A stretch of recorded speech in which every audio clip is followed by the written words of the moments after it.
Меѓу младинските бендови што маршираат во градот се издвојува тимот наречен Drill Team, кој го сочинуваат девојки од кинеската заедница во Сиетл. Облечени во спектакуларни костуми на кантонски оперски жени воини, десетици девојки маршираат на звукот на тапаните на парадата на градскиот кинески кварт.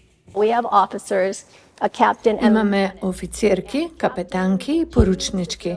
Капетанот ја избира вежбата во зависност од просторот каде маршираат. Поручниците ја повторуваат командата и се почнува со нејзино изведување. Сите 30 актуелни членови на тимот, почнувајќи од 5 одделенци до бруцоши, се очекува да следат сложени формации, облечени во украсни униформи кои тежат и повеќе од 3,5 килограми.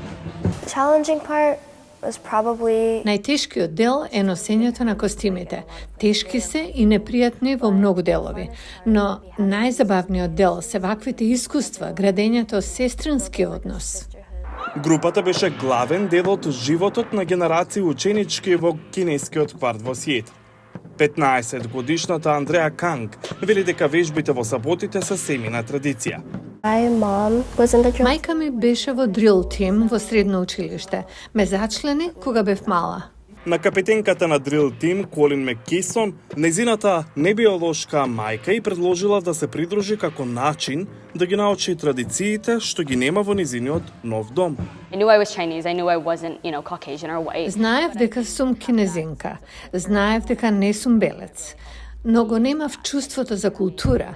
Приклучувањето кон тимот ми помогна да го почувствувам тој идентитет. За ветеранка на Drill Team, тоа е доживотна заложба. Ова е фотографија на оригиналниот Drill Team направена во 1952 година. Ова е мајка ми, а ова е тетка ми. Татко ми беше многу традиционален. Тој рече дека девојчињата одат на училиште и на факултет за да имаат нешто интелигентно да им кажат на своите сопрузи кога ќе се вратат од работа. Во кинескиот Drill Team ги запознав сите мои најблиски пријателки и би направиле речиси се една за друга. Никој повеќе не очекува девојките да останат дома, но главната инструкторка на тимот, Сју Меј Енг, вели дека основните вредности што го направија ова безбедно место кога започна, остануваат исти и денес. Семејство, образование и општествено корисна работа.